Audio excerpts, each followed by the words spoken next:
Let's go into prayer before we turn things over to Tanner here. Lord God, I just want to thank you for all of those who are here today and all those who might be on their way. God, we just want to lift up this city and all the students on campus and those out in the visual walking around campus tonight. And, God, I pray that you will just help this city to heal, and especially those who personally knew the victims, God. I just pray for healing for them and healing for the family of the guy who did this. And, God, we just pray that you would be here with us tonight. And God, tonight as we come here to learn more about Scientology and to understand what it is, may we come away from this with an understanding of how to talk to people about these things. And so, God, we just pray that you would guide us in learning tonight. And we pray this in Jesus' holy name. Amen. So, Tanner is our current treasurer and vice president-elect, vice president of operations-elect for next year.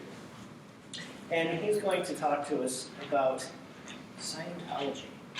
So, that being said, I'll turn it over to Tan-Man. Alright, today we're talking about Scientology.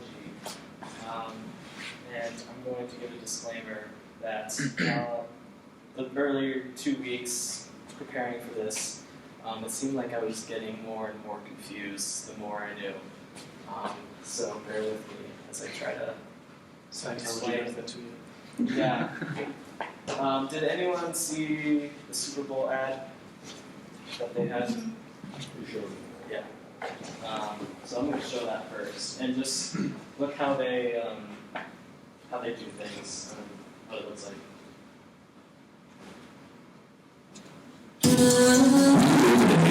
Technological wonder. At the touch of a button, an infinite source of answers to any question we might ask. Except for one. The one we thirst for. The question that lies at the intersection of technology and spirituality. Who am I?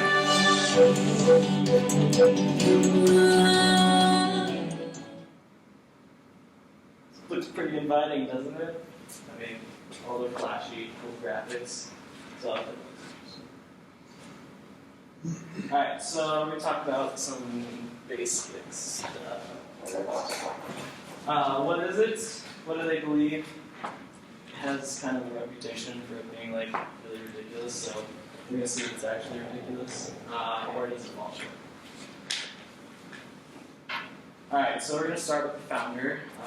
His name's Lafayette Ron Hubbard. He was born in 1911. He was a World War II veteran. He was very privileged. He had a very wealthy family. I think he traveled to East Asia, learning about Eastern religions, Buddhism, and I think he picked up some sort of like a cult there, and he dealt with like Satanism, thing with that. So he had a very interesting, like early 20s for sure. As a career, he wrote science fiction comics, and I think he still holds the world record for the most published works. So things like that, really, science fiction. I think he has like over 1,500 works. So a lot. And he used to get paid a penny per word, so he had to type a bunch. That was his living. So to understand L. Ron Hubbard, he was very boastful about his life. He exaggerated a lot of things, and he got that from his father, actually. He said, as a child, he said that, my father was probably, the 99% of what he said was wrong, because he spoke in hyperboles and just very exaggerated about things. And some examples like that, Scientology, their site says he got a PhD from Sequoia, Princeton, and Washington University, but after investigation, he didn't receive any of those.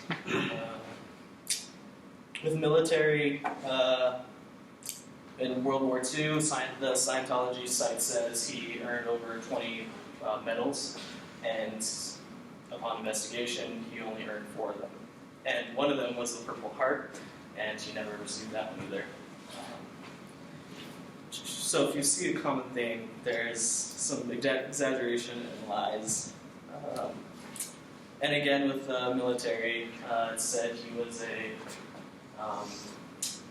was a commander, and he led a naval ship, and they say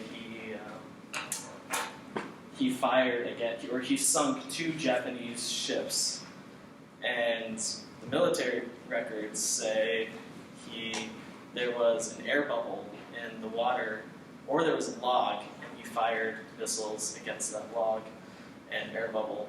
It was a complete embarrassment, and after that he was discharged from the military.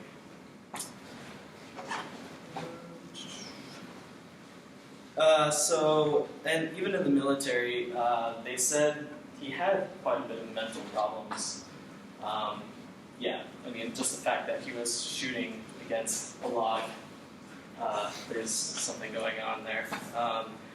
But after the war, he became very interested and involved with mental health. He saw the inhumanity in war, that he lived through it. So he saw what men could do to each other, and then he also saw, with Darwinianism coming up and that culture surrounding it, that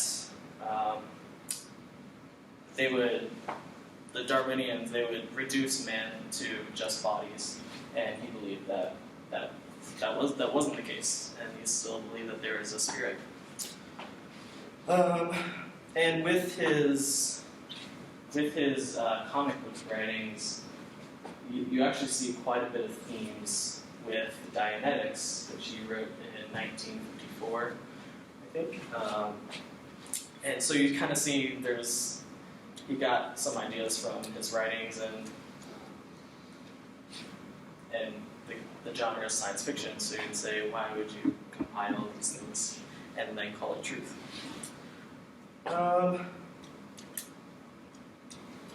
Once he published Dianetics and other mental health related things, there it is, he tried to give it to the Mental Health Association and another psychology association or whatever, and they all rejected his findings because there was no empirical evidence behind it. Then after Dianetics was published during the 50s, people during that culture, they thought it would be just a fad and it would flee, but people really took on to it. And then that would start the rise of Scientology, where I'll go into more of this but this kind of just shows that this new idea of psychology was immediate gratification, that if you really did the practices that you would feel so much better just right away. And here's him doing auditing. I'll go into that more later. And then before he started Scientology, there's a quote that really sets the stage for how he approached it. It says, "Writing a penny a word is ridiculous. So if a man really wants to make $1 million, the best way would be to start his own religion." So that's what he did. He started the Church of Scientology. Afterwards, after the spread of Scientology, he was having some problems with the FBI, the IRS, things like that such. And after all this conflict with them, he decided to go into hiding. And for the last 10 to 15 years, he hid in this lavish mansion, and no one heard of him for the last years of his life. Until, this kind of shows him. Yeah, this is the last, I think this was taken the last week of his life, and it kind of just shows that this guy was psychotic, and this guy had mental health problems. But he died of a stroke in 1983-ish. And I'll go into more about his death. But yeah, they said they were loading him up with psychotic drugs because he was just going crazy. Alright, so now we're going to go into... Actually, no, I do want to talk about Scientology in its general form. I picked this up from their website. So, just listen a little closely because I want you to try and find something that you disagree with. It sounds very nice. It sounds like something, their whole marketing scheme is for you to really be attracted to it. But here is what their website says that Scientology is. It says, it was developed by L. Ron Hubbard. Scientology is a religion that offers a precise path leading to a complete and certain understanding of one's true spiritual nature and one's relationship to self, family, groups, mankind, all life forms, the material universe, the spiritual universe, and the supreme being. Scientology addresses the spirit, not the body or mind, and believes that man is far more than a product of his environment or his genes. Scientology comprises a body of knowledge which extends from certain fundamental truths. Prime among these are man is an immortal spiritual being. His experience extends well beyond a single lifetime. His capabilities are unlimited, even if not presently realized. Scientology further holds man to be basically good, and that his spiritual salvation depends upon himself. This follows in his attainment of brotherhood with the universe. Scientology is not a dogmatic religion in which one is asked to accept anything on faith alone. On the contrary, one discovers for oneself that the principles of Scientology are true by applying its principles and observing or experiencing the results. The ultimate goal of Scientology is true spiritual enlightenment and freedom for all. And I want to point out that that last part where it says Scientology is not a dogmatic religion in which one is asked to accept anything on faith alone. Actually, in the first page of Dianetics, it says, it's kind of like a disclaimer, you don't have to believe this. If it works for you, that's great. If it doesn't work for you, then move on. You don't have to be a part of it. So there's again that marketing scheme where you're free to choose what you believe.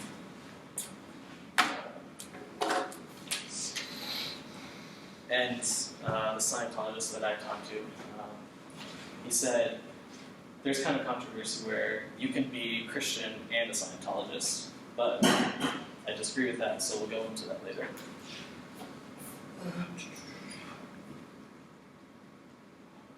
Oh, sorry. Okay, so yeah, Dianetic therapy. So this is the process of auditing, and you can kind of see what goes on there. This is the core tenet of the practices of Scientology. So if you go to a Scientology church, they're probably gonna give you some pamphlets, and you can take a personality test or something of that sort. Or sometimes they call it a stress test to see how stressed you are. And then they'll invite you to a meeting. It's free, completely free. Although there's a suggested $8 donation, which just means you should pay $8. But it's technically free, and the person on the right, actually I'll go into this later, but there's going to be some vocabulary that we're going to go through, They have made up these words, kind of, that are part of their doctrine, so we'll go through those. First is the Thetan, after the Greek theta. This is essentially a person's spirit or self. Scientology believes that there is two parts to a mind. There's the analytical mind, and then there's the reactive mind. The analytic side is a perfect computer. It processes the environment, and it does it perfectly. You react perfectly to it. The reactive mind is a place for your experiences, the things that happen to you, or what they call engrams, which we'll get into that later. And the reactive mind distorts the analytical side. So the reactive mind is basically, if the analytical mind is just perfection, the reactive mind kind of disrupts, like if it was a nerve, it disrupts the nerve process to the body or whatever. So go with that. And then everything exists. Everything else that exists is matter, and energy, space, time. So the material universe. And then, like I said before, the Thetan is immortal. Spirit is immortal. And they say it is existed for trillions of years, so pretty much forever. And then the Thetan reincarnates, but they believe that the Thetan, or the spirit, enters the body once the baby is born. So literally, right after, this is the common doctrine that many Thetans will fight over a body, and whichever one somehow receives the body, I guess, will take it once the baby is born. And this also promotes some form of abortion. You can tell that they don't believe that the body is a person until birth, which is a little scary. They actually prefer that Scientologists not have babies, not have kids, because it impedes on their the practices. It prohibits them from doing what they should be doing, which I kind of find ironic because L. Ron Hubbard has like 4 or 5 kids. So, yeah. So the Thetan is subjected to reincarnation. And like some Eastern religions, they have to achieve enlightenment to be released from the cycle of birth and rebirth. So many Buddhism, Eastern religions, they'll basically just say, you need to clear your mind and you have to do some rituals to obtain a state of enlightenment. So it's kind of similar in that these rituals kind of have the same goal to be released from the cycle, but those processes are through Scientology, and L. Ron Hubbard supposedly founded this.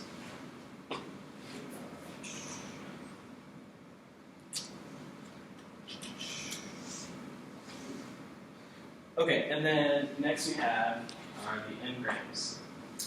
So this is part of the reactive mind, and it's basically the experiences you have every single day, every single moment.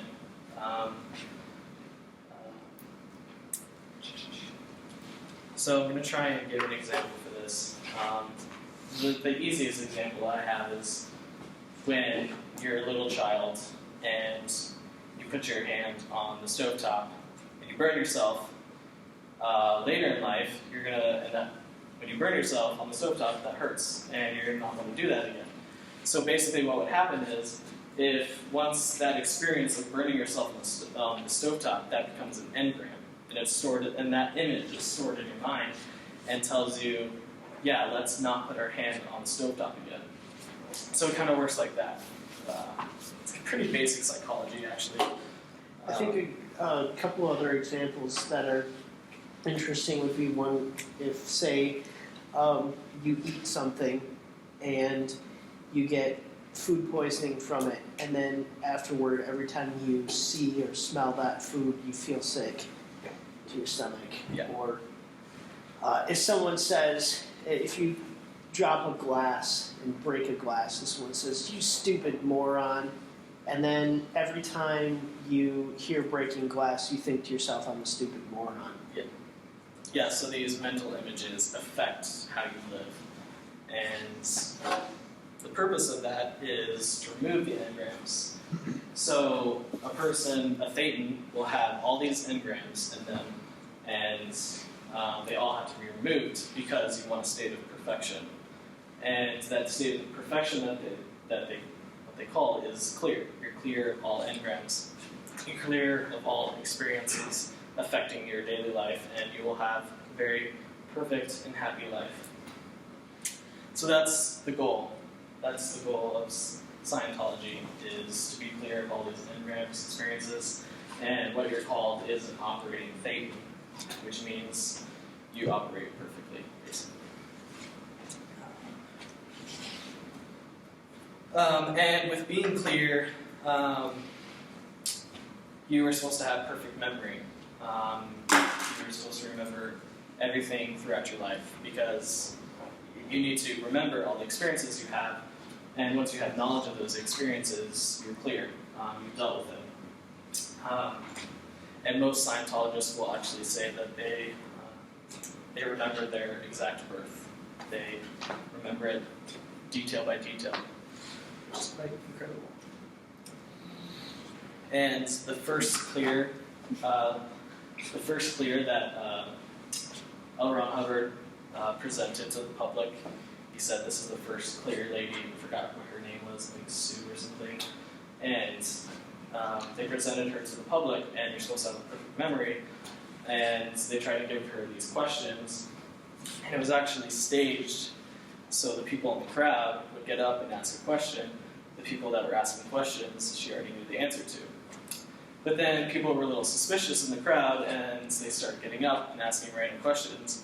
And this one guy asked, he asked, what color was L. Ron Hubbard's tie? And she couldn't remember.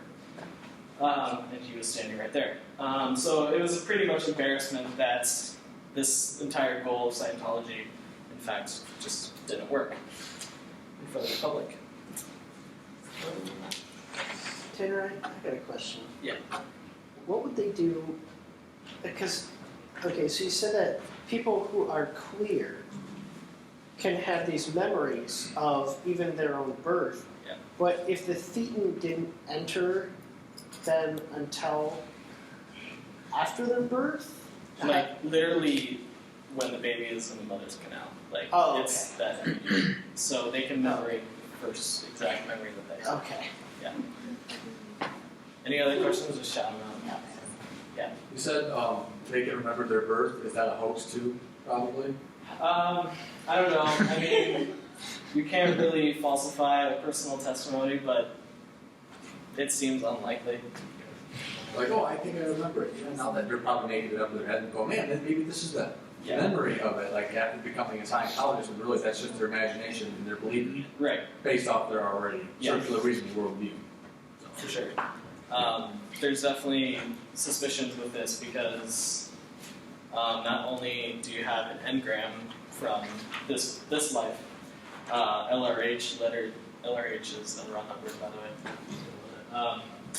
He proposed after that, later on, that you have engrams from previous lives. So now you have engrams from this life, and you have to remember, you have perfect memory of this life, but now you also have to have perfect memory of your other lives, and you have engrams affecting those lives. And this kind of really goes with Freudian psychology. He actually studied under Freud. But yeah, he proposed that people who smoke tobacco were supposedly living by volcanoes in previous lives. So things like that. Or if you're clumsy, you were very like active in climbing trees and you fell a lot, so you're clumsy in this life. Things like that. That's an engram. You have lots of them, and you gotta get rid of them. And Scientology helps you do that. And for you to remove all of the engrams, that is a process called auditing, which we kind of already talked about. But there's a video after this, but I kind of just did want to describe it. So you have to eliminate the engrams, and there's going to be an auditor, which is a person who's certified by the church, and they have an e-meter, and let's go back.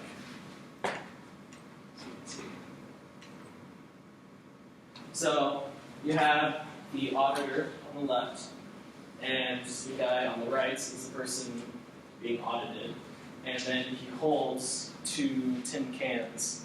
I'm not even sure what they are. And by the way, this e-meter isn't even like,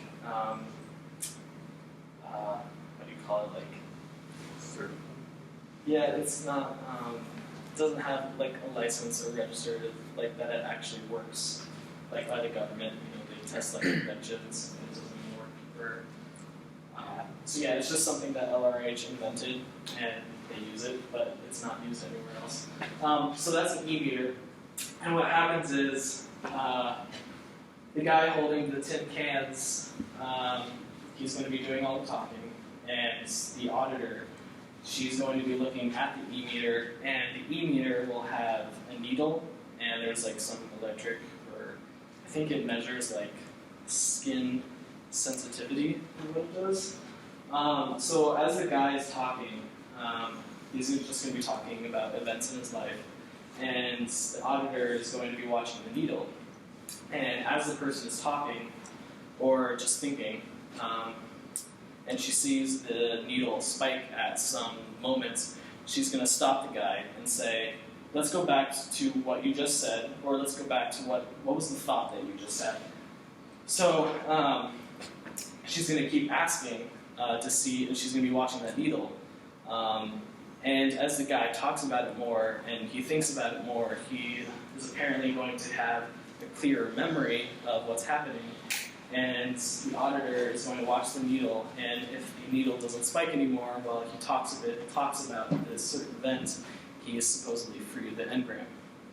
So just by talking about it and knowing the experience that happens, that frees the engram, and it's that needle, that e-meter, that measures that. Let's see what else. Yeah, spiking the needle, and then if you're questioning the auditor, can erase the engram. So they will do this process hundreds, thousands of times to clear all their engrams. And then there's a video that Scientology provides about it. So we'll watch that.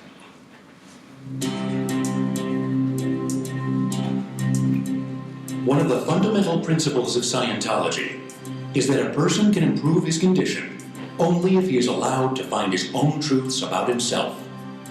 In Scientology, this is accomplished through auditing.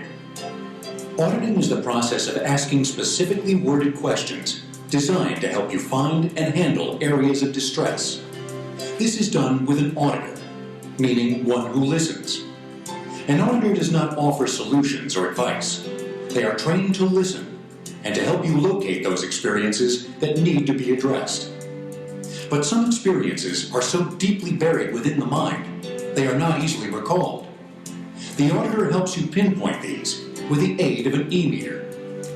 When you think of something that has upset or stress connected to it, this shows up on the meter. Your attention can now be directed to that thought. Through auditing, one is able to look at their own existence and discover the past experiences that are holding them back against their will. Do you recall a day when you were younger, when you woke to find bright dew sparkling on the grass, the leaves, to find the golden sun bright upon a happy world? Do you recall how beautiful and fine it once was? What if life could be that fine again? Scientology auditing offers the means by which one can explore their past and find answers, their own answers. In Scientology, auditing is a precise activity, thoroughly codified with exact procedures, as detailed in scores of books and hundreds of writings. Scientology auditors are extensively trained in both theory and practice over a period of years.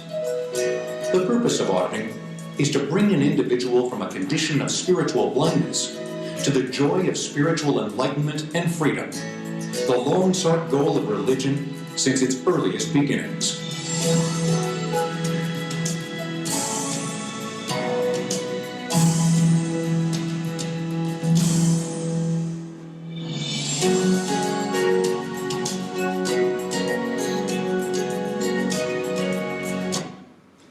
Really corny.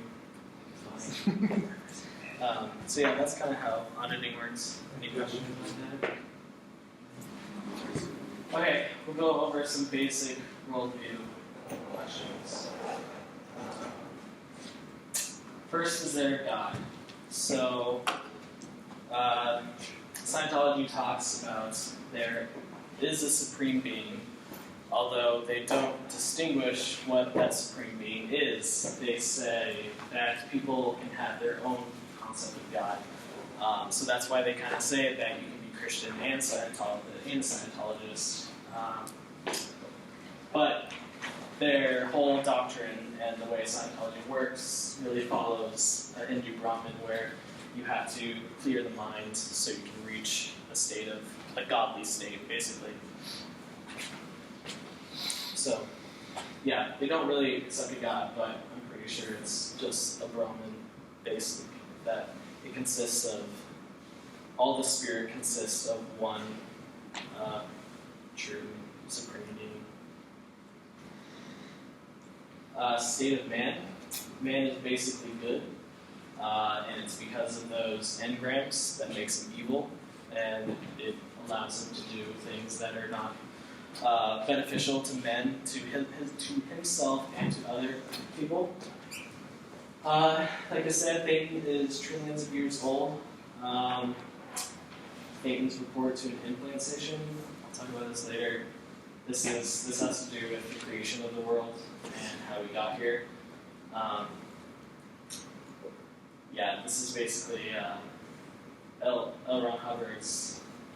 When during hiding, he did a lot of writing, and I think he was just on drugs the entire time, and he came up with this stuff.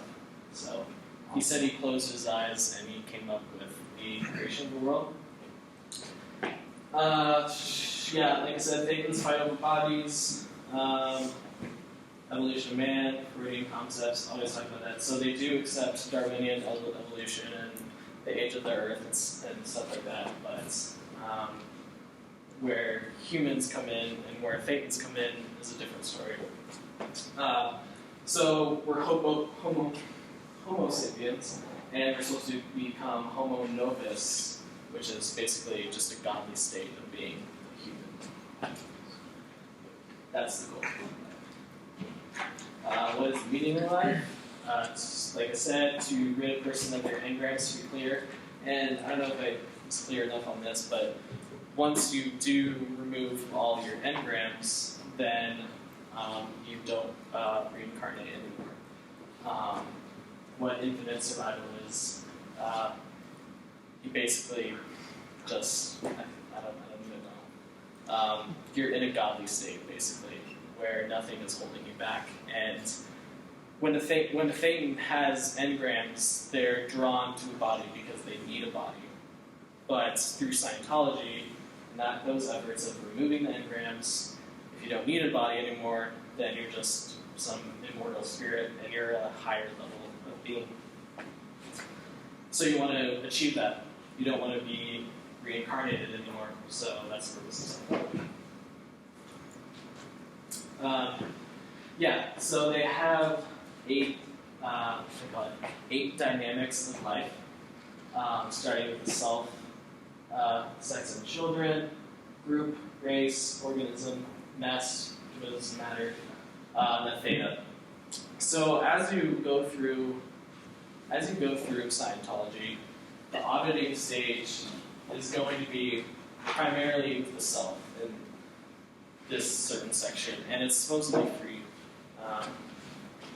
But when you get into the other levels, actually, let's go back to that. So here are all the levels of Scientology. Yeah, basically, the free auditing, you start here. This is free. But then, if you want to learn more about it, about LRH's research, you have to go through all of this. And like the Scientologist I talked to, he said like this level was $1,500 to do this research. So it costs a lot of time. And this level, it would take him like 6 months to do the research and to pass and to move on to the next level. So it's like school. Pretty much, but it's really expensive. Like sounds like school. Pretty much. But for Scientology. And if you even think in the video, like there's people that sit in desks and they just read LRH's research and his findings. Because all of LRH's texts are religious texts.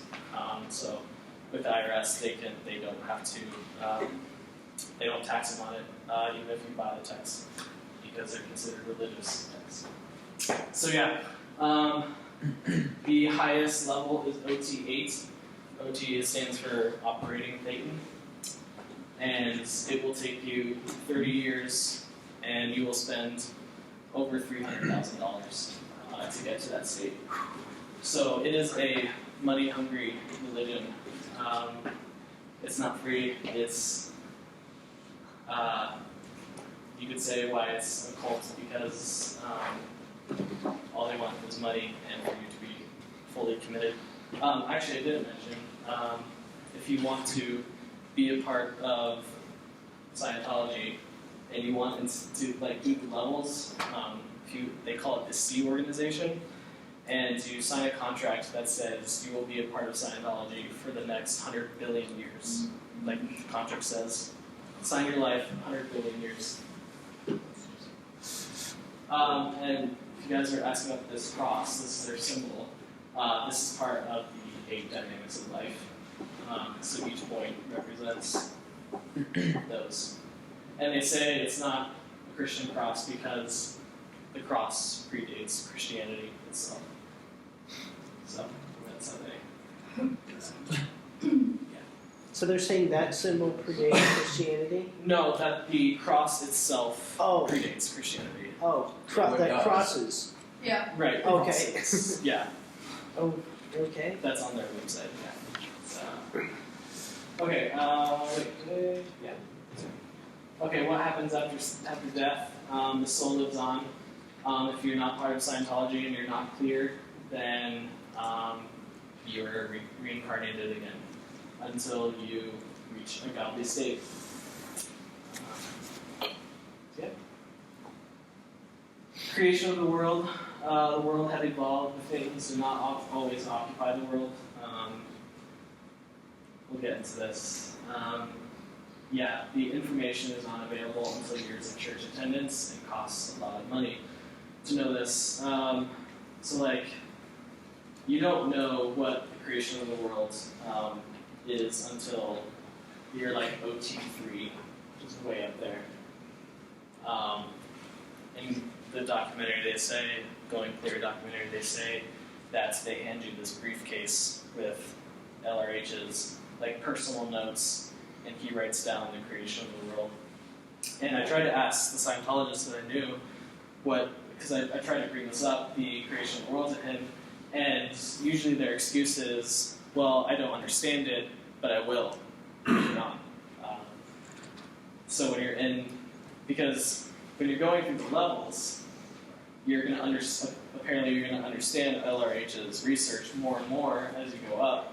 So a person down at the grades, they're not going to understand really. It's basically just crazy stuff that LRH is coming up, and through auditing, they have to conform to LRH's to his mind and what he's thought of, and they, through this process, they're basically becoming brainwashed. They're just believing everything that he says without any external evidence. But the claim is that it's helping them, and they're becoming more aware of life, and they're having a happier life. It's instant gratification. It works for them, so they're not believing. They do. The creation of the world is pretty crazy, and South Park does a pretty good job of it. So I'm gonna try. South Park is pretty good. You have to, you'll have to drag it over. Actually, something more. They have stuff I'm sure they do. Oh, yeah, you have to. Okay. And then go back up here. What is the full episode or something? Just do that. I think they had an episode. Hits. Not big something? No. Make this easier. That one's just sat down and binge watched the entire show over 2 weeks. That sounds awful. It was great. I just feel like your IQ would drop like 30 points. Alright, so this is on the creation of the world, or how we got here. Just want what is best for your son. The reincarnation of L. Ron Hubbard must be taken care of. He had many enemies. Wasn't L. Ron Hubbard a science fiction writer? Yes, but he was also a prophet who knew the secret truth about the nature of life. This is just too much. We want to reveal to Stan the great secret of life behind our church, the safely guarded Scientology doctrine. Please, your son deserves to be enlightened. Stan, do you want to hear the great secret doctrine of life behind Scientology? Sure. All right, go ahead and tell him. Would you excuse us, please? This is highly classified church information. Oh, rats. Usually, to hear the secret doctrine, you have to be in the church for several years, Stan. Are you ready to hear the truth? I guess.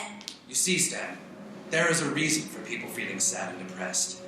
An alien reason. It all began 75 million years ago. Back then, there was a galactic federation of planets, which was ruled over by the evil Lord Xenu. What happened? Whoa. That's upsetting. That's the best reason. Yes, this is what 25 million years ago. Back then, there was a galactic federation of planets, which was galactic federation of planets. Federation. 10-second rewind. Try to skip a little while. Yeah, just a little bit farther. Xenu thought his galaxy was overpopulated, and so he rounded up countless alien planets. That's weird. Okay, hold on a second. It does that sometimes. Not like this. Settings. It won't do anything. Settings. Try to press Hit escape escape full once. screen mode.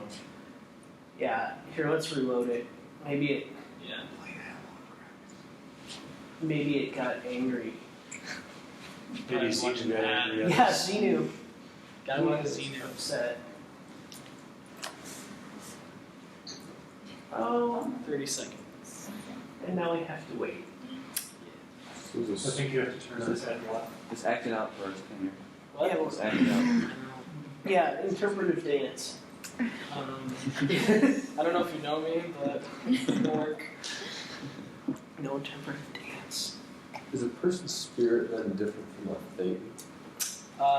No, but the thing is different from the mind. They're basically just going to describe it that it's you, what makes you. Please understand, we just want what is best for your son.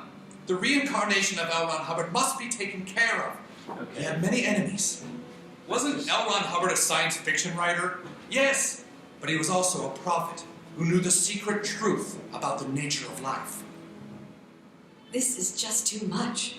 We want to reveal to Stan the great secret of life behind our church, the safely guarded Scientology doctrine. Please, Your son deserves to be enlightened. Stan, do you want to hear the great secret doctrine of life behind Scientology? Sure. All right, go ahead and tell him.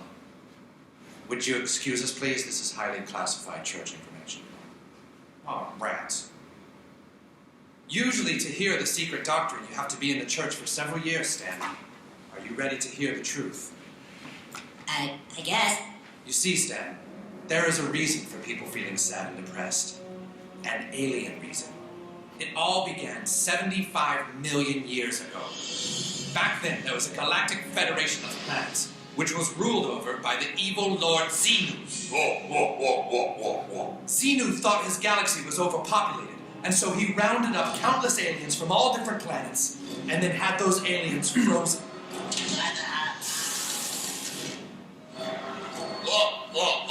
The frozen alien bodies were loaded onto Xenu's galactic cruisers, which looked like DC-8s, except with rocket engines.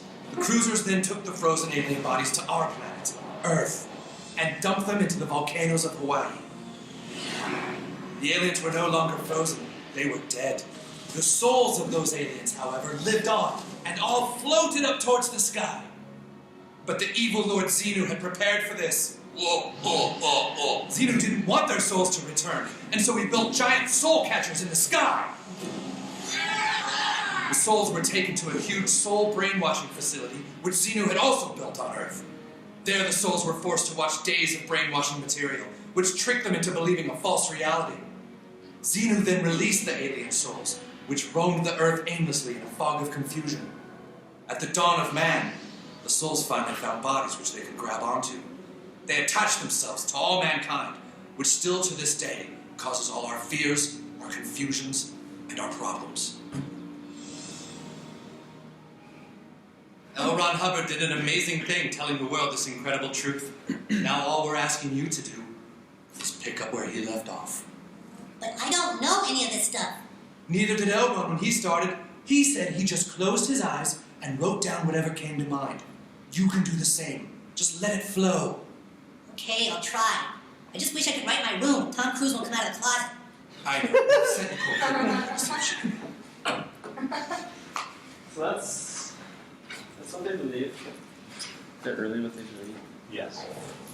Except for the fact that they didn't drop them into the volcanoes. They stacked them around the volcanoes and then blew them up with nuclear weapons. Which existed before man. Well, yeah, because these are highly intelligent people. They're not people, they're just highly intelligent. What is his name? Xenu? Xenu. Yeah. Do they think he's still alive? Oh, he's it. Like the rest of us. Okay, now we're going to go into Stanton's. Just like the rest of us. There's a lot of them. Okay, yeah. He's still alive. Sangren. No,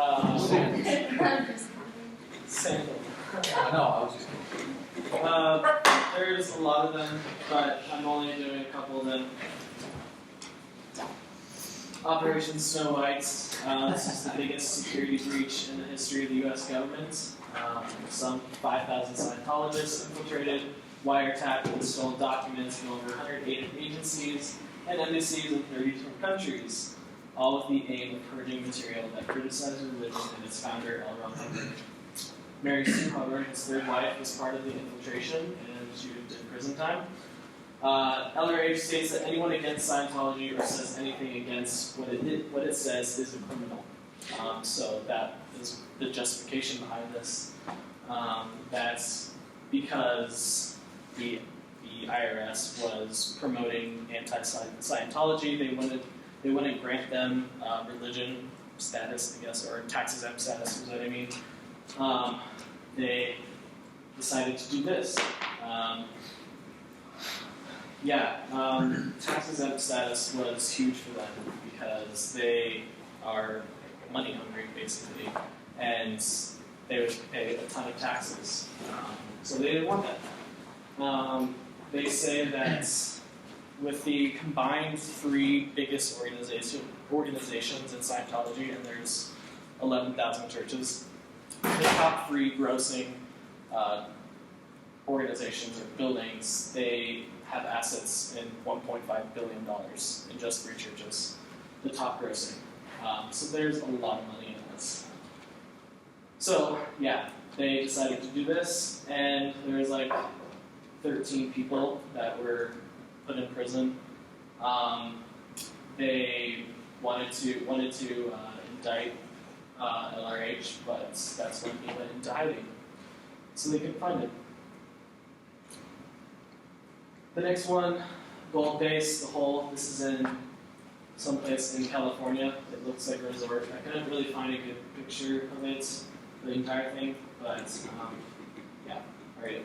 A place where top Scientology officials that have sabotaged, violated ethics, were personally angered Miscavige, and David Miscavige is the leader of Scientology after LRH went into hiding. This is still standing today.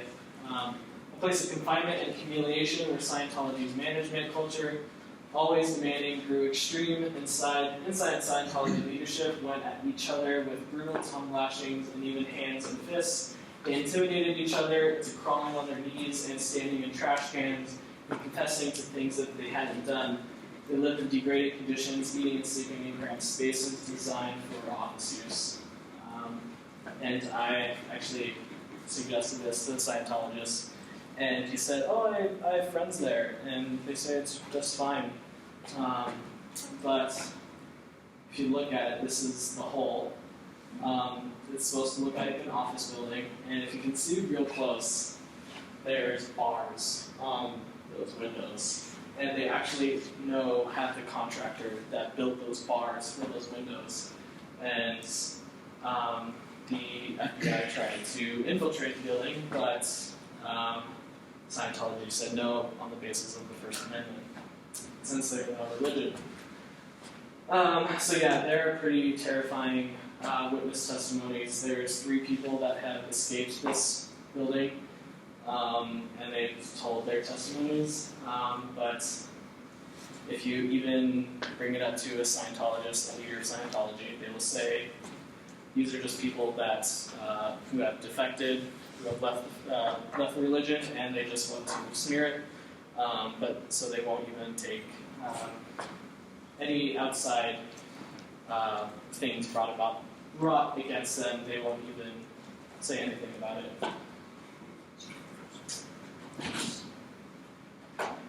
Alright, so I'm going to try and go in for a response, and we can do this like a group discussion, because I don't even know how to respond to most of these things, but I think it's important to know a few things. My first caution is, if you ever meet a Scientologist, don't bring up the Lord seeing thing, because most early Scientologists will say that they don't understand it, and it's not part of their religion, they think. Usually, most don't even know about it because it's classified information. But when I talk to them, it's, even any type of outside evidence, they just try to sideswipe it and say it didn't actually happen. But I'm going to try and go over a bit of the doctrine and try and talk about it and see what we can respond. So there's the Thetan. Soul exists. They're right in that. But the soul is not infinite. Now, if soul is infinite, then I would have infinite knowledge, and we don't have infinite knowledge, therefore we're not. Our soul is. But is it that just because of your engrams? Yeah. Okay. I thought about this. They're going to say, it's because of your engrams. It's But if we're infinite, why didn't we get rid of our engrams? Why do we get rid of it now? You didn't And have not Scientology before. Right. No, but that's a really good point. If let's say we've been around for infinitely long, why haven't we become clear already? Right. Because we haven't had L. Ron Hubbard. Yeah. So L. Ron Hubbard is this savior. I guess when free will is involved, infinity doesn't actually matter because you can continue making the same decision. But however, you'd think that you'd have some sort of remembrance of some sort of past life somewhere. Yeah. Infinite past lives. You can remember So some- it's self-defeating. That's why didn't you just get rid of it later? But I'm taking this from a Christian perspective, so I'm just taking some Bible verses. Hebrews 9:27, it just says it is appointed for man to die once, and after that comes judgment. So there's no reincarnation. And then they also say that man is essentially good, but for us, man is naturally evil. Man is fully autonomous. And Romans 3:11, there is no one who understands, there is no one who seeks God. For engrams, it is impossible to clear your mind of experience. There is nothing we can do except by the grace of God. Because of our evil nature, by grace, Jesus paid the penalty, so there's no need for auditing. There's nothing that we can do. The words it was credited to him were written not for him alone, but also for us, to whom God will credit righteousness. For us who believe in him, who raised Jesus, our Lord, from the dead. He was delivered over to death for our sins, and he was raised to life for our justification. Romans 4:3. So I'm kind of taking this with the claim that you can be a Christian and a Scientologist, but in fact you cannot, because I don't know if you saw the South Park video. They show Jesus as filling your mind with things that aren't real. They think that Jesus never existed, but it's what we thought of their images that are in our head. So if they don't believe that Jesus ever existed, can't be a Christian. Creation of the world, there is no evidence behind these claims. Blind faith. They just call it a lack of understanding, and what they need to do is audit, and in order to understand this stuff, they have to become clear, they have to go through the levels, they have to slowly but surely become more like LRH and conform to his thinking, be brainwashed, essentially. Another thing to add to this is that their ideas about Lord Xenu and such, they have backstory that goes far back beyond that, farther back even than, much farther back than what even the longest age estimations for the age of the universe are. So, say 15 billion years, and they're going back like 75 billion years or trillions of years sometimes, I think. Yeah, so even the craziest Darwin old Earth person would say that's not what we see.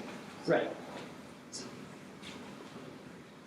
And scandals, a religion that uses drastic measures to retain its image is not a religion that we should trust. Documents should not be conflicting, like with his military. And the last time David Miscavige was seen was in the late 90s, and he does not talk to the press anymore, just because they don't want any conflict. And I want to show this video. There's a long battle with the IRS. This was their highlights, and I just want you to see this. There's a lot of Nazi symbolism with this that you'll see in this video, and just how everything is set up is very cult-like. So this was in 1993 when they became tax exempt.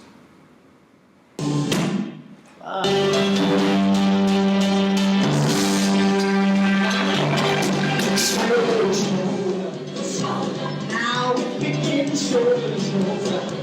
My friend, shoulder to shoulder. Everyone wins. Nothing's gonna stop us. Nobody's ever stopped us. There is no way to stop us. Don't even try to stop us.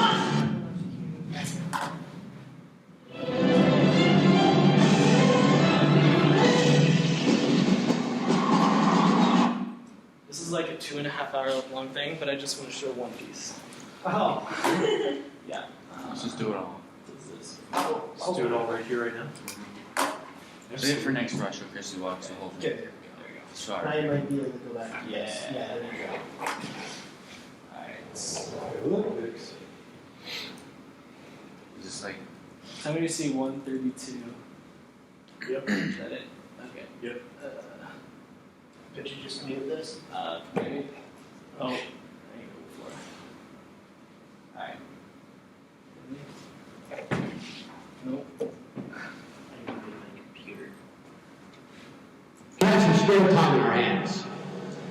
not something we're accustomed to. That's David Miscavige, the leader. So, we thought at least we could create a bit of mischief. We told the lawyers we'd see them in an hour or so, and that we would be down at the IRS building. Of course, they all had a good chuckle as we left the room. Off we proceeded down to 1111 Constitution Avenue, which, if you didn't know, is the address of the national headquarters of the IRS.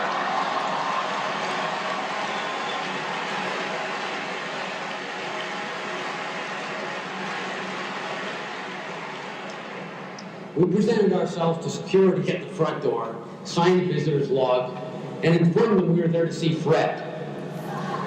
They asked, "Fred who?" We answered, "Fred Goldberg, of course, the commissioner of the IRS." "Is he expecting you?" they asked. "No," was our response.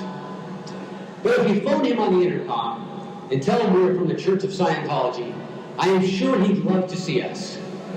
Well, apparently, I was right. We did. While they were trying to get tax-exempt status and the IRS denied their claims, more than 1,000 people in Scientology sued the IRS, and the people who worked for the IRS, they sued them. So this became a huge headache for the IRS, and you'll see that they finally gave in because there were so many lawsuits that the IRS just couldn't handle it. So they essentially gave in. You'll see. We did meet with the commissioner, and as the saying goes, the rest is history. There will be no billion-dollar tax bill which we can't pay. There will be no more discrimination. There will be no more 2,500 cases against parishioners across the U.S. The pipeline of IRS false reports won't keep flowing across the planet. There will be no more nothing, because on October the 1st, 1993, at 8:37 p.m. Eastern Standard Time, the IRS issued letters recognizing Scientology and every one of its organizations as fully tax-exempt. The war is over!